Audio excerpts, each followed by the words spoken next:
verbiage, pas de violence.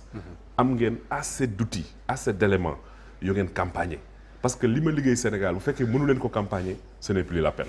parce que effectivement du point de vue des infrastructures aussi bien au niveau national que dans chaque zone nga xam ni tey jii man def nañu commandement territorial am na zone yoo xamante ni ñoom dañ doon wax ni sax tali boobu jinne wala ay rab ñoo tax du am. alors que c'était juste parce que y avait pas la volonté bu ñu jógewoon Fatick di dem Kaolack ci ay jamono wala jóge Fatick jëm Gossas dañ naan wiri ji ba Kaolack soo ko dem Gossas alors que ay raccourcis yu ndaw ma loolu yëpp defar na ko tey et ça les populations le vivent ñoom nag mën nañu wax nii ci kaw ak ci réseaux sociaux yi mais population yi nga xamante nii président Macky Sall changé na seen vie ñooñu ñun bi ñu demee sur le terrain ñu ngi leen rencontrer c'est vrai que c'est toujours un danger nag bàyyi nit muy wax nga ba pare pas nga tontu ko pour xasante mais nga rétablir la vérité moi je pense que ñun ci loolu lañ nekk dañuy def suñu campagne di wax li nga xamante rétablir la vérité jusqu'à perdre d'attention l'essentiel. non c'est ça que je dis. ñun ma ni suñu campagne ni fi ñu ko tëggee.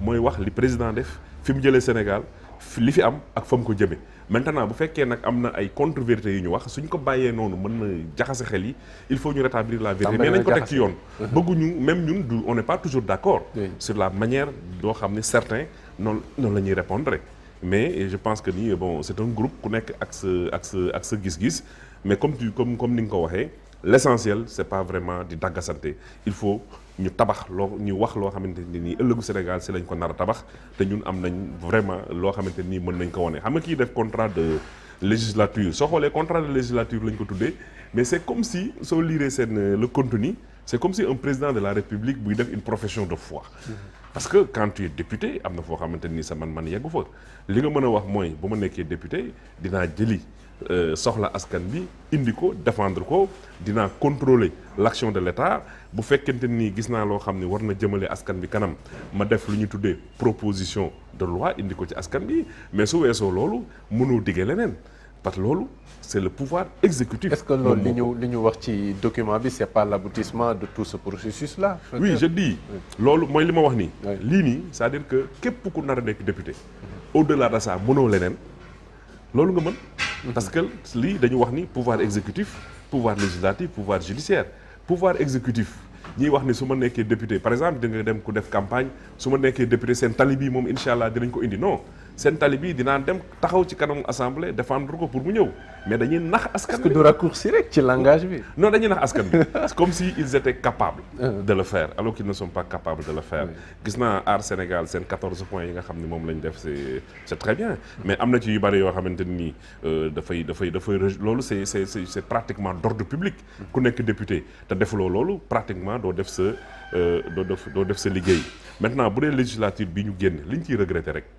bii ak ya ko weesu mooy effectivement nous on a toujours participé à des sessions ànd ak suñu ay ministres dem mooy des fois dañuy dénaturer lan mooy seen mission et ça c'est pas bien c'est-à-dire que tu viens nga cibler nit moi j'ai un député de l'opposition bi ñu demee ba war a jàll far dëj am jàlluñu il me dit am ngeen chance tey li ma préparé woon ci ay bomb pour sànni leen ko donc lui le budget ne l'intéressait pas. ñàkk a xam wala ñàkk a xam la parce que aussi le profil de l'élu eggaguñ ci au Sénégal mais il faut ñu egg ci bés. il faut ñu egg bés sur le profil de l'élu parce que c'est adduna day dox ku nekk soo fa toogee am na ñoo xamante ni lañ fay toogee mooy ku ñëw man Diagne Sy Mbengue Tivaouane laa dëkk député yi dëkk Tivaouane suñ ma gisee rek ñu tagg ma encensé ma taggal ma même samay maam ce qui n'a rien à voir avec la justice loolu mooy benn bi ci des mooy invective yi am c'est vrai que partout dans le monde loolu am na mais Sénégal demoon na ba toll foo xamante ni loolu ëpp na mais quand même bu dee wàllu liggéey ñu bari foog nañu député yi liggéeyuñu wala ñoom amuñu liggéey am nañu liggéey ku nekk député bëgg liggéey war nga liggéey parce que suñu waxee ni voté nañ 178 lois ci législature bi c'est parce que te vote loi dafa am fu muy jaar yu bëree bëri suñ jëlee le projet wala proposition bi yóbbu ko ci ministère yi ñu xool ko indi ko ci commission yi ba bañ koy voté liggéey bu rëy la donc liggéey nañu 178 lois qui sont votées léegi la mais aussi luy jëmale Sénégal kanam sànq yaa ngi may wax la loi sur le contenu local dans le secteur minier dans le secteur pétrolier am na ay lois yu am solo yoo xamante ni askan bi moo ko tax a jóg voté nañ ko donc de ce point de vue liggéey nañ donc bu ñu gis rek aspect xuloo xeex et très honnêtement ak député Macky Sall bi ma doon ça c'est problématique pardon député Macky Sall bi ma doon voilà ça bon parce que comme je dis c'est une représentation nationale mais nag on est on est un député un ministre. C'est toujours un acteur politique xëy na nag ci approche bi. ak ci waxin bi am na nuñ ko war a tënkee. D'accord. et waruloo toujours aussi rek nga ni c'est les yeux fermés loolu doo dimbali sax ki nga xamante ni moom ngay jàppale. D'accord. il a besoin am ay députés yoo xamante ni buñ mbir mi ñëwee dinañ ko càmbar waxuma rek ni ñu rejeté ko mais war nañ ko mën a améliorer sax. pour dire que gis-gisu parce que bu dee fekkee les projets de loi day ministère wala présidence de la République ñoo koy faral di def nga gis ni lii ñoom ñu proposer on peut faire mieux en faisant des propositions concrètes et c'est ça qu'on attend d'un député. D'accord. Au-delà de ça ci biir campagne bi ba tey gis nañu des violences de toutes sortes. Violence physique, violence verbale. Entre guillemets violence comportementale. Pour parler un peu de l'acte de Ousmane Sonko. À l'endroit de la RTS. Acte justifié pour certains. boobu ban xalaat nga ci am. mais cet acte ne saurait jamais être justifié. Ah bon? Non, jamais. am na ñu ko fi jot a def de. On ne peut jamais accepter que un journaliste qui fait son travail indi micro nga dibbi ko sànni ça moom je pense que Ousmane on l'a vu il a toujours des réactions épidermiques qu'il peut même après regretter parce que regretter na ko. après dégg nga waxam muy wax di tagg RTS y a des journalistes et cetera loolu nag gis nga kuy aspirer ni da nga war a yorem réew dafa am lu ñu lay xàmmee. mais est-ce que waruñu gën a comprendre aussi cet acte-là parce que nee na moom il ne vise pas les journalistes parce qu'ils font bien leur travail. Mais l'institution en tant que telle. xam nga c'est une direction. Direction boo xam ne il y a une hiérarchie. Il y a des normes qui sont établies.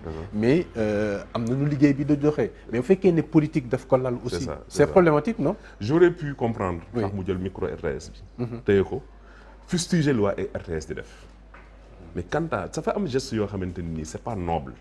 am na loo xamante ni bu fekkee kilifa nga. kenn waru ko gis yow. kooku nag day wane ay signes kuy kilifa ak ku dul kilifa. je suis pas en train de faire les yeux doux aux journalistes mais c'est ça la vérité nit bu fekkee da ngay aspirer ne serait-ce que même être député waxuma sax di aspirer parce que loolu moom ñëwagul.